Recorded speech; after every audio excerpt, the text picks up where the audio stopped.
All right, folks, we're going to get right back at it with the second set of notes here from chapter 29.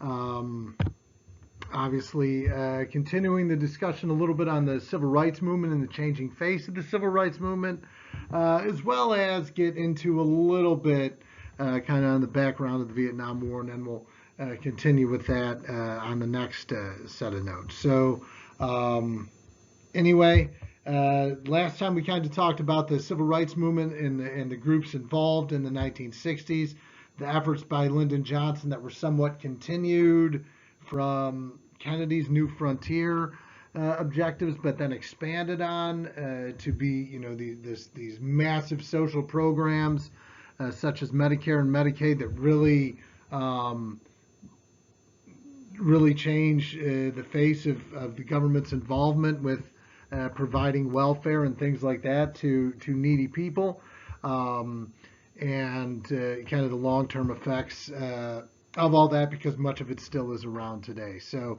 that being said, we'll continue right on.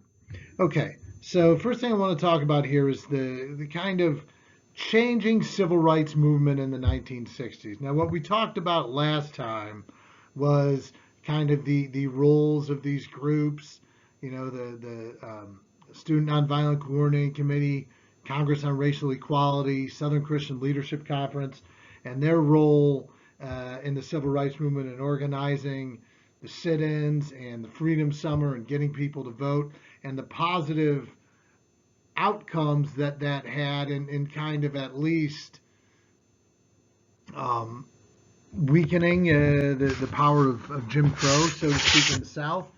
Um, but today, we'll kind of look at how things kind of evolve after that point. So first thing to look at, because obviously, as I said last chapter too, one of the most essential things for the success of the civil rights movement is to get northern middle class whites, or northern whites in general, to buy into the ideologies of the movement. Because if white America in general gets behind something, especially in America in the 1960s, it's much more likely to have um, long-term success. And white America, really hardened by the what they saw with like some of the violence in the South, and like Selma and Alabama and Birmingham and Montgomery, and what happened to Emmett Till. Really shocked to see the brutality towards Black Americans really get behind the civil rights movement as a whole and want to see positive change happen. But by the mid 1960s, you start to see a little bit of a pushback on that. And part of the reason for that is some people think some of this goes a little bit too far. A perfect example of that is the concept of affirmative action. Now, affirmative action, something you should know from Gov, um, basically says that it's the same employment opportunities should be extended to minorities as to white males, basically, because it applies to women as well. Now, the affirmative action movement is meant to really, in theory, lessen or weaken the possibility of racial or gender discrimination in the workforce.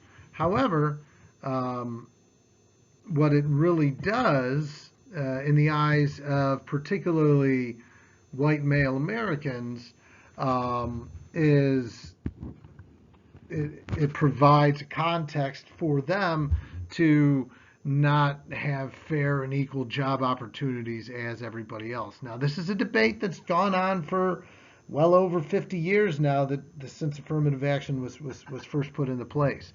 But what we're talking about here um, is kind of a sea change in the movement a little bit, where some people start to back off and say, maybe, how far are we going to continue or be willing to take these pushes for equality and rights? When is it going to take away from um, from what we have, right?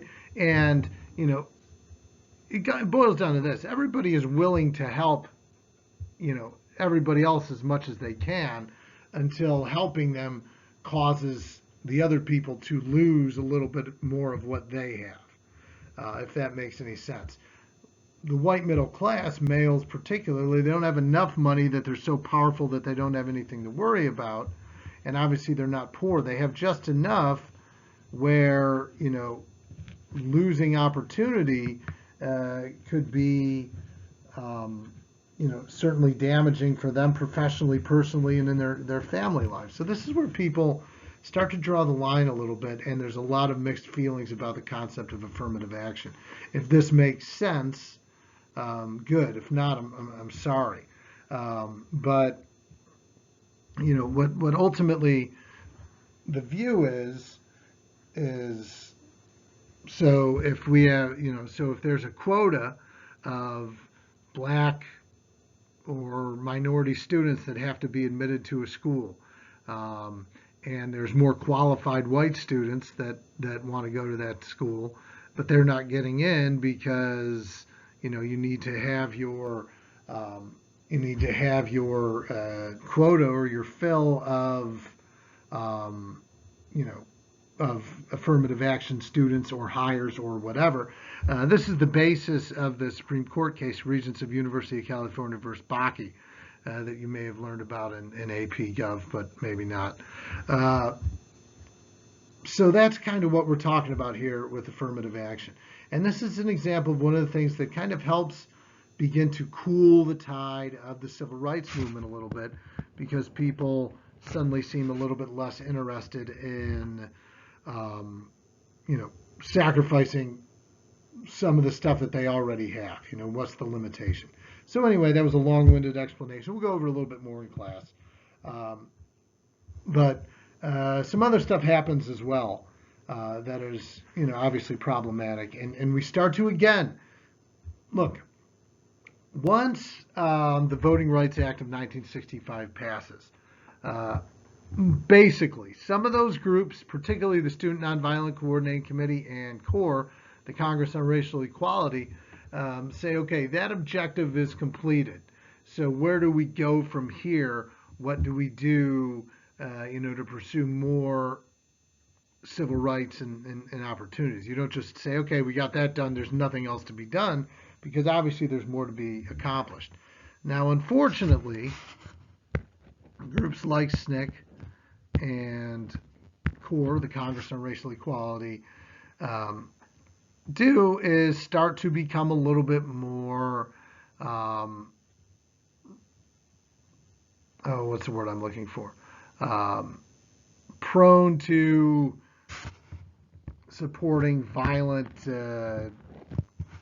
protests in regards to the civil rights movement, or at least I shouldn't say violent protests, but become a little bit more aggressive in their civil rights pursuits for things that they see that they think should be happening by this time that aren't.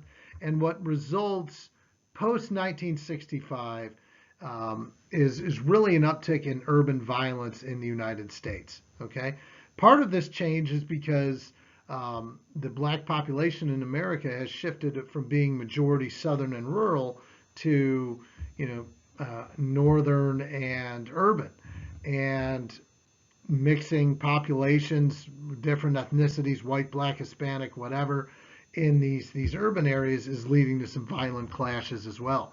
And so 1966 to 1968, we see a real big increase, a real big uptick in urban violence in cities around the country. And they do this big study on it that they talk about in the book. I think it's like page, I don't know, page like 5, or I'm sorry, page like 620 or 821, that talk a little bit about this. This Commission on Civil Disorders, a group known as the Kerner Commission, which they don't say it by name, but it's pretty important. In fact, we'll call it the Kerner Commission, super important AP point number 30. And basically, this was a group that reported on the many civil disorders that were kind of occurring in northern cities all over the place, these racial clashes. Okay, and out of this Kerner Commission, they kind of identify that the the cause of this is really an economic one more than anything else.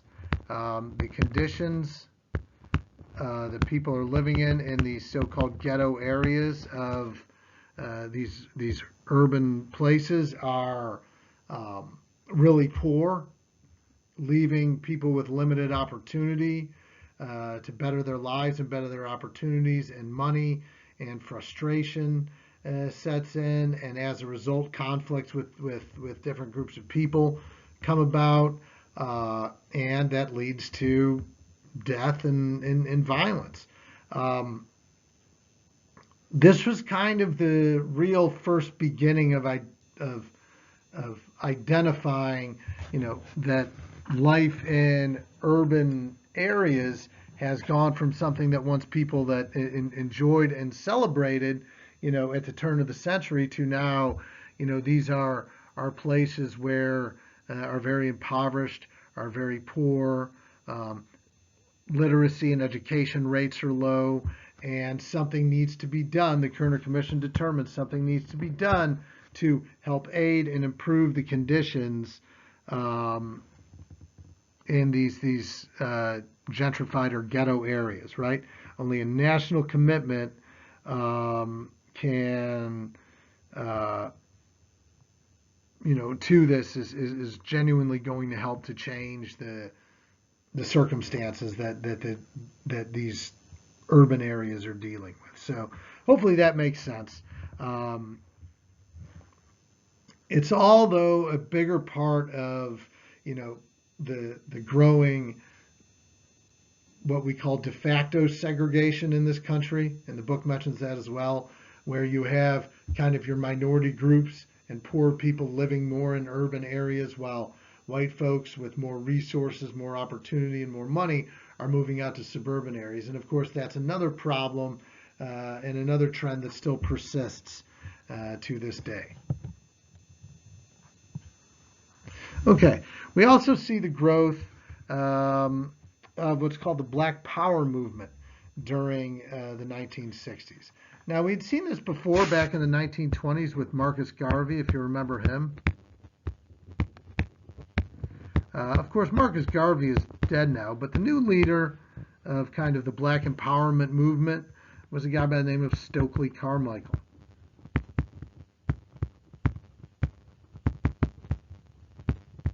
Stokely Carmichael is a really important figure in kind of this new approach to the civil rights movement, right?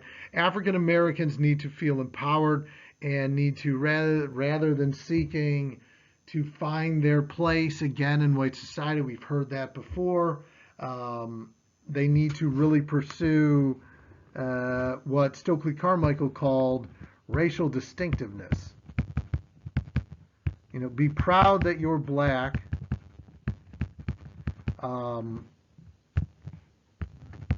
Learn more about your black cultural heritage and your background, and what traditions you come from, and make yourself stand out in that way. Forget about this integrating into finding your place in white society. Instead, seek racial distinctiveness in a way that makes you stand out. This was, again, not meant to be a negative thing, but a means of empowering African Americans to, better find their place, in a society that that they were trying to integrate more into, but didn't necessarily want to embrace all the rules and expectations or whatever existed in white society. So that's one example. Another example is, racial distinctiveness, we talked about that. Another example is the Black Panthers.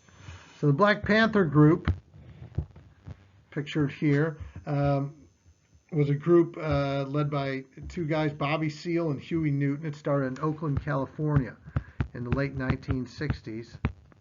And basically, this was a group of guys that would arm themselves with like submachine guns and patrol the streets of big American cities, meaning to defend African Americans against essentially what they considered to be violence by law enforcement, unfair violence by law enforcement. Um, now they never came to violence, but they represented, obviously, with carrying the guns around and the berets and everything, they represented a willingness to use violence, but very seldom, if it ever, were the Black Panthers actually involved in any actual altercations or violence. But they do represent this new means with which African Americans are willing to take to the streets and use violence if necessary to protect one another. Okay? So in a sense, it's a means of empowerment. Um, you know, it's a means of empowerment that they, can form these groups that can stand out there and represent one another for what they see as police violence. Okay? And again, I won't be at all surprised if this is something that we see on the AP exam associating with the Black Panther movement because, obviously the issue of police violence against African Americans is something that's very much on the mind of American people, in this last year with BLM movements and George Floyd again and all that stuff. So just something to be aware of and think about that, a lot of the stuff that we see and hear today on the news and are concerned about in regards to, racial relationships within law enforcement. These are old problems that have been around for a long time and maybe never really fully been resolved. So there's another image of the Black Panthers there. Seeing guys carrying their gun and they've got their uniforms and all that. Okay, so what I want to talk a little bit about now, is the Vietnam conflict. So there's really a lot to unpack with the Vietnam War in terms of the challenges and what kind of worked well and what didn't, and what the war really meant. So here's a little background. We'll start with a little background today. So what I want you to do is really kind of compare what happened in Korea to what happens in Vietnam, right? So after World War II and after the Geneva Accords in 1954, similar to what had happened in Korea, Vietnam was divided into North and South. This time at the 17th parallel, the North being a communist and the South being a democracy supported by the United States. Just as Kim Il-sung had been put in by the communists in North Korea, in North Vietnam, there was a man by the name of Ho Chi Minh that was put in charge in North Vietnam. And just as Syngman Rhee had been put in charge by the United States, essentially, in South Korea, in South Vietnam, the United States installed a pro-American Catholic Vietnamese man by the name of Ngo Dinh Diem. This is, of course, him pictured here.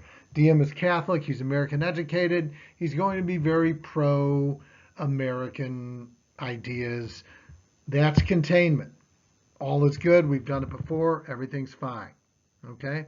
Now, initially, things seem to be going well. America supports Diem.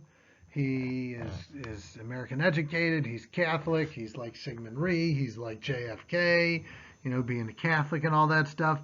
And that's good, right? We want to support him as much as possible. Our support for him means that South Vietnam is stronger, which means South Vietnam isn't communist, which means containment is working. However, you do have a bit of a problem.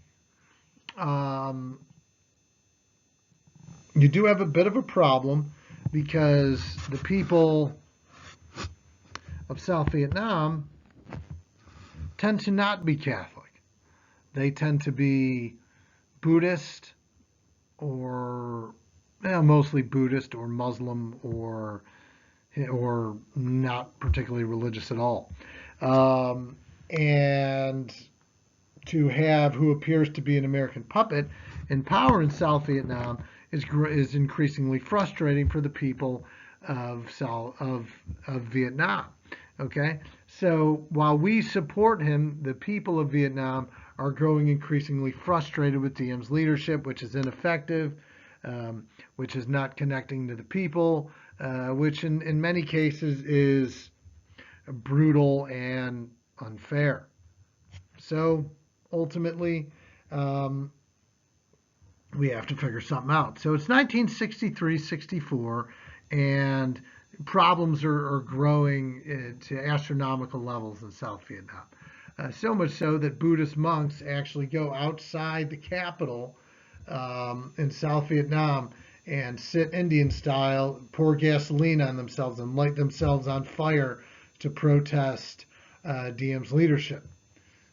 Kennedy sees that this whole thing isn't working, that North Korea is threatening South Korea more and more militarily. We got to do something about Diem. So the United States kind of gives approval to a plot by some South Vietnamese generals to overthrow Diem. Now they end up assassinating him, which wasn't the initial plan, and his brother, which was even less the initial plan.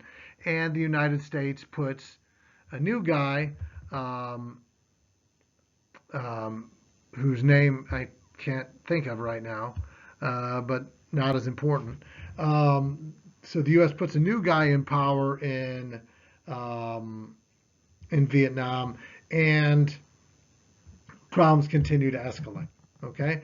So what is going to emerge here is obviously a situation where the United States is going to have to commit military troops to what happens in Vietnam. Okay, so we'd been involved there since 1950s. Okay, we had put Diem in power in the 1950s. Okay, so we've been around for a while, but it's not until 1964 that actual military intervention really needs to happen, where we actually need to start putting more and more troops in there and protect South Vietnam against the threat of communism from the north. So the same things are happening again that happened in Korea, only this war is going to be longer.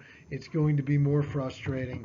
It's going to be more infamous in terms of the way it doesn't work for us. Now, in between this time, somebody else is killed, of course, and that is JFK.